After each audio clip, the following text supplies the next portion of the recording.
आजकल अखिलेश जी अहिर रेजिमेंट की आर्मी में मांग कर रहे हैं सर, क्या आर्मी भी जातिवाद से ग्रसित है? आर्मी की पवित्रता को बनाए रखने के लिए ऐसी बातें शोभा नहीं दे रही हैं। वाद से मुक्त रही है आज तक आर्मी, और आज भी आगे भी रहेगी।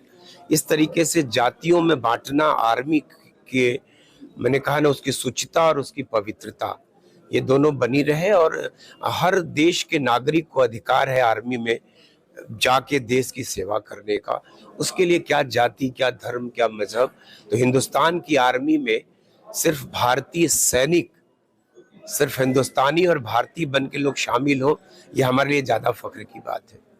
अग्निवीर का मजाक उड़ाने वाले और इसकी आलोचना करने वाले लोगों के मुंह पे तमाचा है कि अग्निवीरों के लिए देश की न जाने कितनी प्रकार की नौकरियां उनका इंतजार कर रही हैं, और वो जो उन्होंने 4 साल ट्रेनिंग करके बिताया है, वो इन नौकरियों में उनके लिए 50% का रिजर्वेशन, मुझको लगता है कि सबसे बड़ी उनके लिए तोहफे के रूप में है।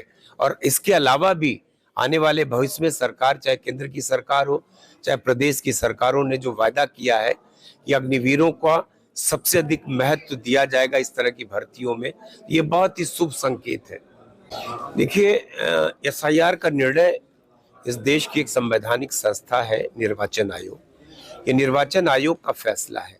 और संजय सिंह जी हो चाहे देश में तमाम लोग इसके जो आलोचना कर रहे हैं, उन लोग को पता नहीं कि समय समय पर, जैसे उत्तर प्रदेश में 2003 में एसआईआर हुआ था, पुरानी वोटर लिस्ट जिसको संशोधित किया गया होगा, जिसको फिर से परिवर्तित और परिवर्धित किया होगा, वर्तमान में भी फिर से एक बार परिवर्धन की और उसके कहते हैं ना कि उसको और पारदर्शिता के साथ काम करके उसको बड़ी ही ईमानदारी से एक ऐसी वोटर लिस्ट बनाने का जो सोच है सरकार की, अपने निर्वाचन आयोग की, उसके जैसे आपने देखा कि 2003 से 25 तक न जाने कितने लोग की डेथ हो चुकी होगी, न जाने कितने लोग शहर छोड़ के दूसरे शहरों में चले होंगे, न जाने कितने लोग गांव से शहर चले गए नौकरियों के लिए। तो इस तरह का जो परिवर्तन हुआ है, इस तरह से स्थान का परिवर्तन हो, मृत्यु हुई हो, और जो गलत तरीके से कोई वोटर बना, देखिए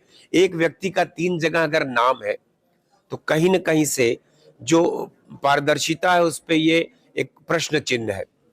आज जो वोटर लिस्ट बनेगी कि एक व्यक्ति का इस देश में एक ही वोटर लिस्ट में नाम होगा, न जाने कितने नाम कट रहे। लोगों ने गांव में भी रखा था, शहर में पढ़ने गए वहां भी रख लिया, जिस शहर में वर्तमान में नौकरी कर रहे हैं वहां भी नाम डाल लिया।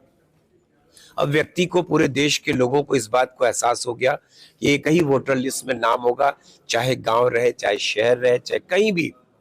तो मन का वो भ्रम निकल गया, सबको पता हो गया कि वोटर लिस्ट का नाम बार बार रखना अच्छा नहीं है। तो ये सारी चीजों से जो वोटर लिस्ट में नाम कट रहे हैं, वो जो गलत नाम है वही कट रहे हैं। कोई ऐसा विषय देश में विपक्षी पार्टियां सियासत के लिए नहीं छोड़ती। नीतीश कुमार जी हमारे बहुत वरिष्ठ नेता हैं, और जो घटनाक्रम है उसमें उनकी मंशा को इस तरीके से, गलत तरीके से साबित करने का जो प्रयास हो रहा बहुत निंदनीय है।